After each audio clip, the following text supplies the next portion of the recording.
Et bonjour à tous, bienvenue dans cette vidéo où je vous présente mon application Full Stack que j'ai mis carrément 5 mois à faire, entièrement en vibe coding, c'est-à-dire du codage purement IA.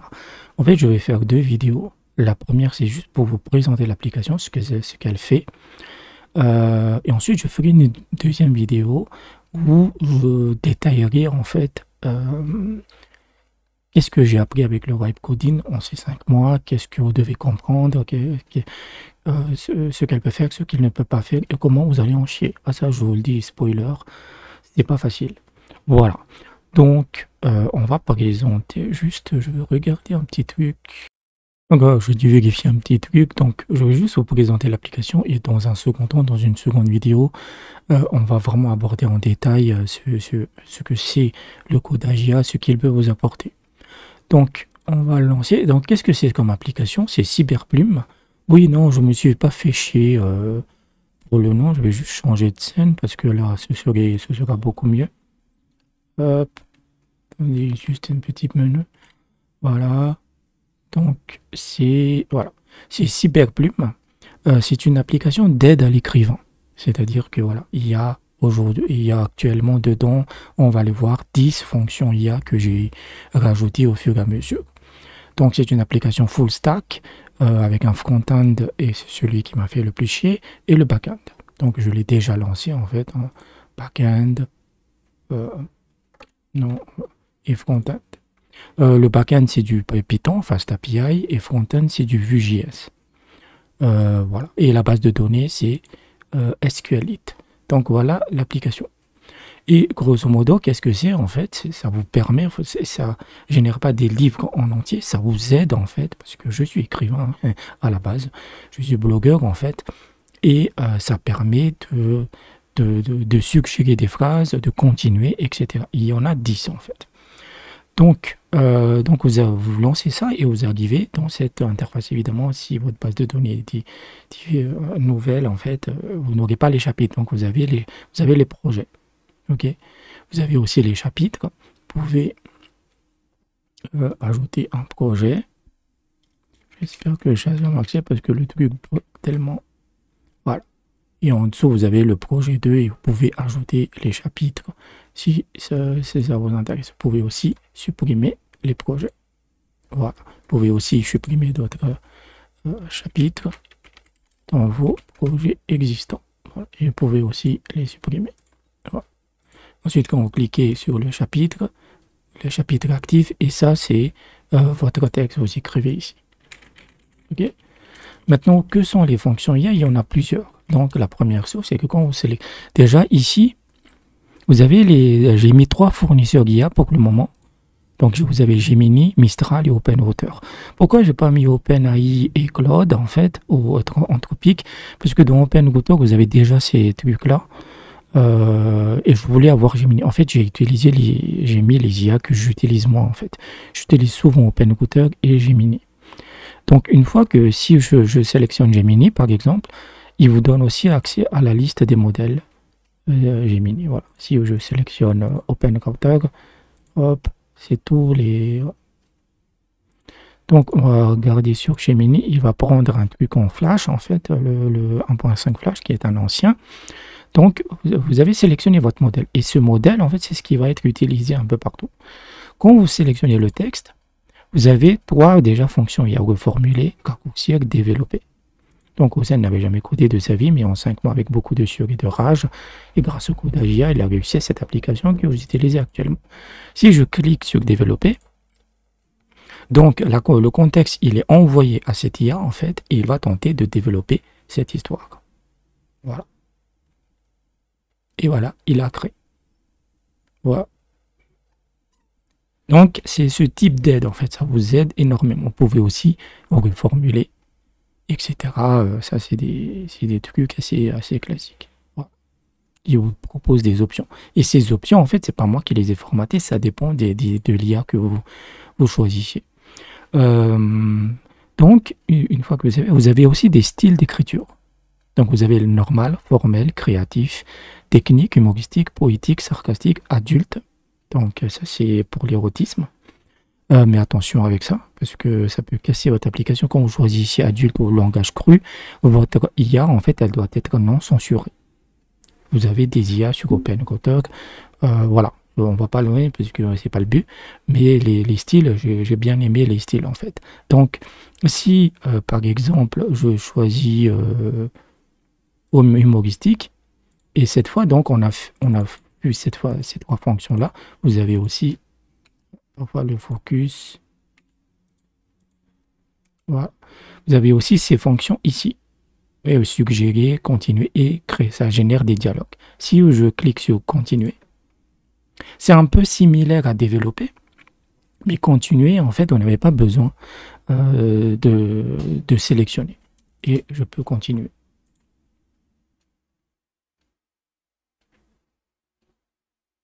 Voilà, et ainsi de suite, ainsi de suite. Évidemment, au fil du temps, en fait, votre IA va commencer à halluciner parce que le contexte devient beaucoup trop long. Bon. Hop.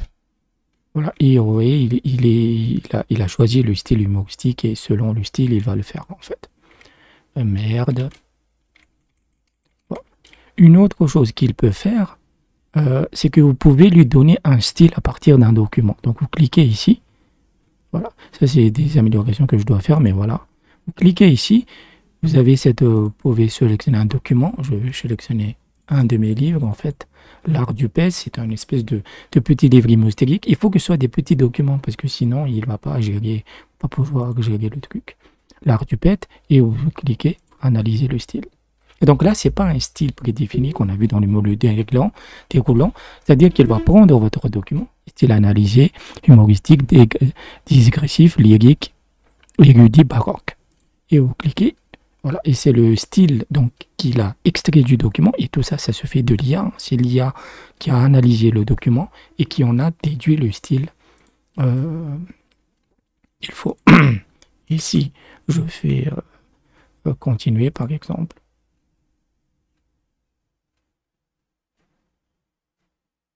Voilà. Parce que en fait, c'était typique du livre que j'avais écrit. C'est un peu humoristique, un peu sarcastique.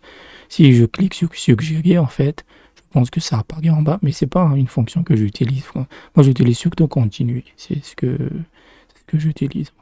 Et vous avez, voilà, il vous propose des suggestions que vous pouvez utiliser.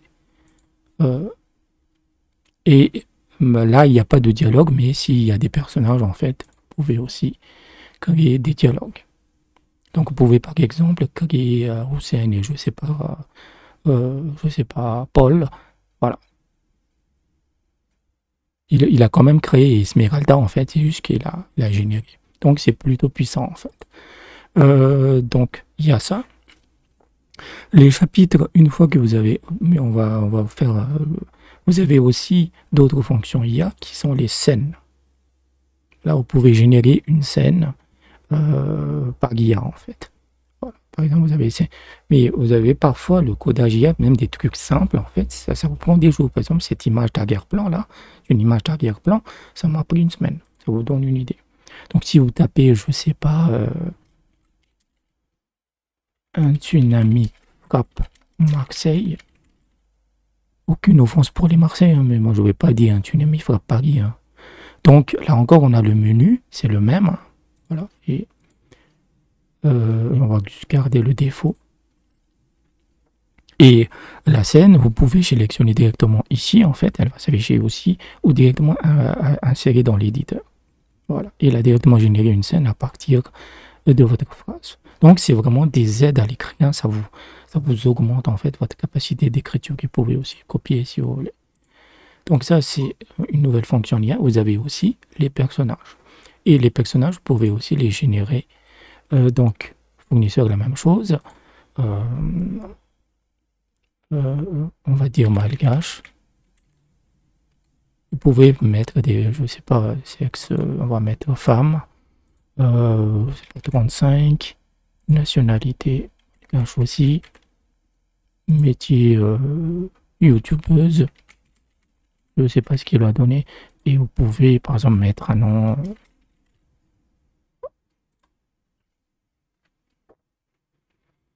C'est un couteau suisse, il automatise pas votre processus d'écriture parce que c'est pas ce que je voulais. Et voilà, vous pouvez directement, voilà.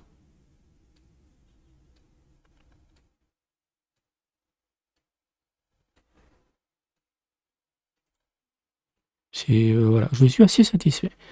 Une fois que donc, hop, on va analyser ce style, on va garder, on va essayer avec sarcastique. Et par rapport, juste pour vous donner des petites pistes, si vous utilisez adulte, en fait, il y a une IA qui est très forte pour ça, c'est que vous allez Open Router, en fait, et vous cherchez Dolphin. Donc vous avez aussi une barre de recherche qui vous permet de filtrer les... Parce que Open Router, il y en a des milliers. Hein. Vous voyez Dolphin 3.0 Mistral 24B Free, celui-là, il est très bon pour tout ce qui est adulte. Voilà, ça peut être un écrit grossier avec des injures. Parce que si vous choisissez par exemple le adulte et le langage cru avec Gemini, ça va casser en fait le backend littéralement. Parce que en fait, l'API va générer une réponse de négativité. Il va dire que je ne peux pas le faire. Ça pose des problèmes avec le backend. Donc, juste petite piste pour ceux qui voudraient le tester. Vous avez aussi Mistral. Mistral, je ne l'utilise pas trop parce que les limites sont très limitées. Les limites sont trop faibles en fait. Pour privilégier Gemini ou OpenRouter. Donc, on a ça. On va garder ce normal. Et on va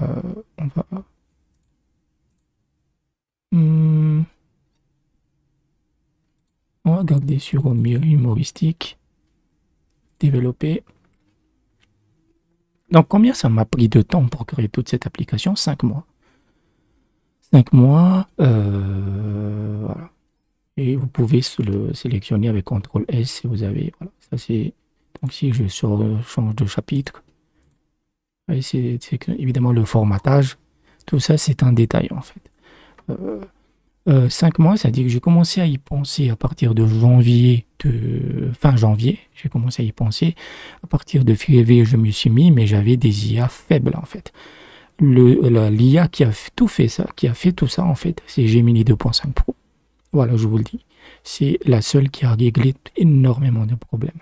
À une époque, je jouais avec DeepSeek et l'ancien Gemini. Même ce menu-là, en fait, ils n'arrivaient pas à le faire. On va... Le formatage est vraiment de la merde. Hein. Mais après, il y a beaucoup de bugs. Hein. Je vous le dis, il y a beaucoup de...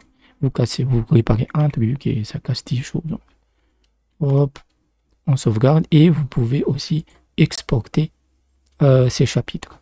Donc en doc, en PDF, en texte et directement en EPUB. Et vous pouvez aussi le faire pour le projet. Si on le voit en fait, par exemple, le EPUB, vous voyez, ça c'est le chapitre qu'on vient de créer. Et c'est directement exporté au format EPUB. Et le projet, je dois l'avoir aussi quelque part. Ouais. Et le projet exporte tous les chapitres. Hein. Là, c'est juste, on a mis un chapitre puisque les autres sont vides. Mais ça vous donne une idée en fait. Donc, voilà. J'ai littéralement craché du sang en fait, mais je suis assez content. Je suis assez content du résultat. Et après, voilà, dans la deuxième vidéo, on parlera un peu plus de ce que j'ai... Quel a été mon principe? C'était quoi le principal merdier? Le principal merdier, en fait, c'est comme... Je m'y connais en codage, mais je ne suis pas un développeur. Ce qui fait que moi, j'ai pris le front-end, en fait, qui m'a paru le plus facile. J'avais demandé à l'IA, il m'a dit, Vue.js, allez, vas-y.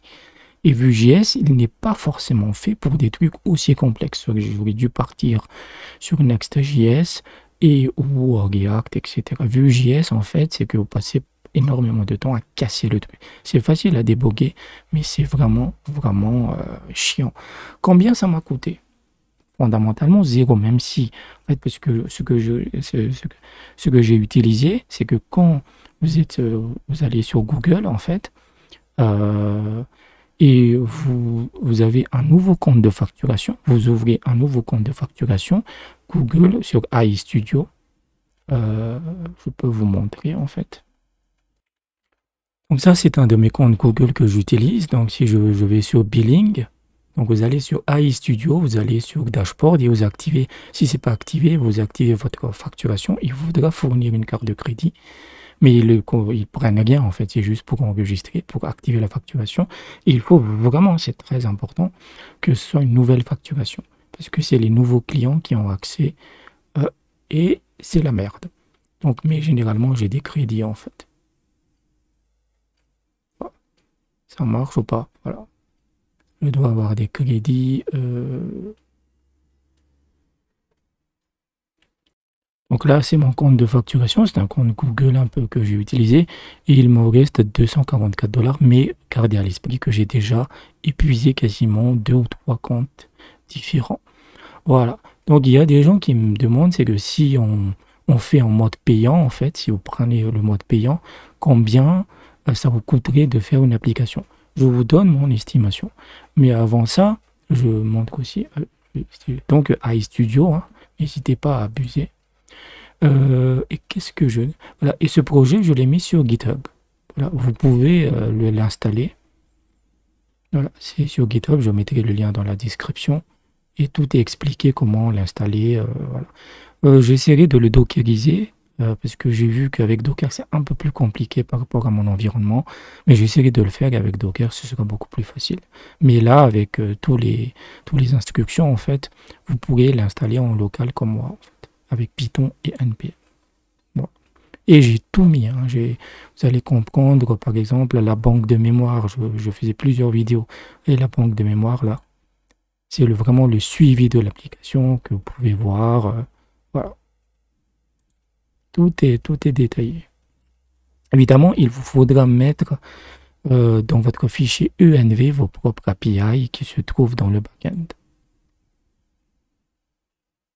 Voilà. Vous savez, il doit y avoir quelque chose là. Voilà, ENV exemple, vous le renommez par ENV, vous mettez dedans vos API.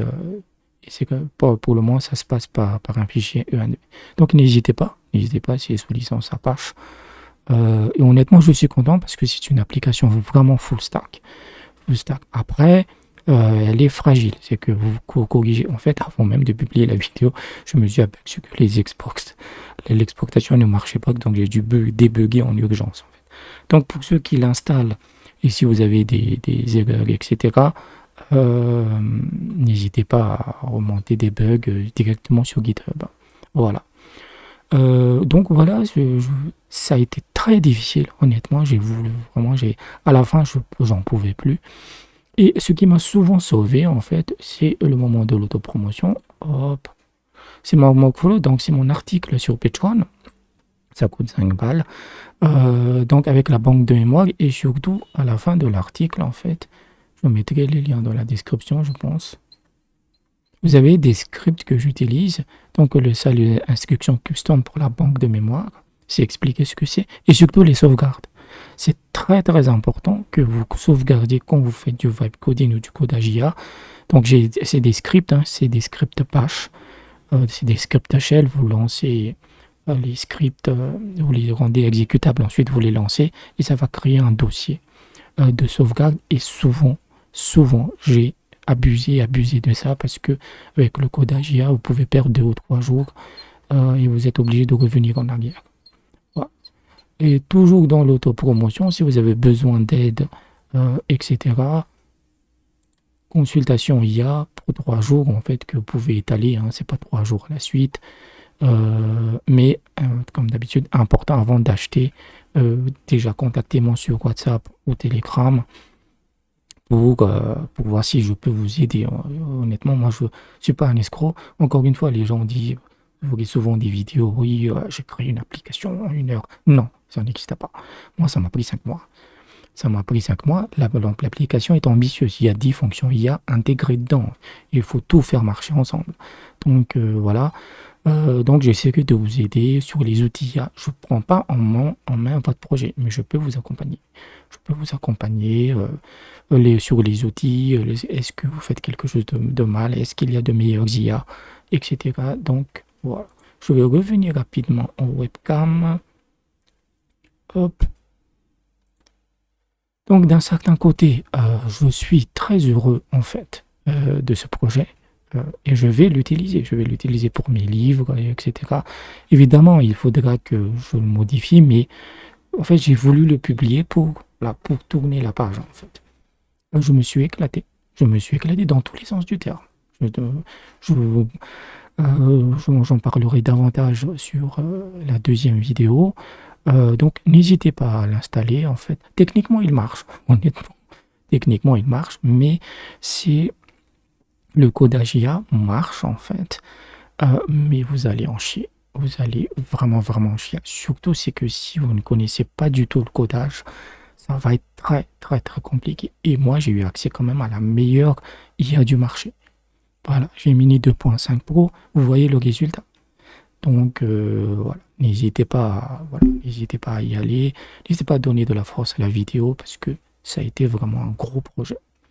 Donc, j'espère que je vous ai aidé. N'hésitez pas à aller sur Patreon, acheter l'article ou prendre la consultation. Ça m'aide financièrement et ça donne de la force.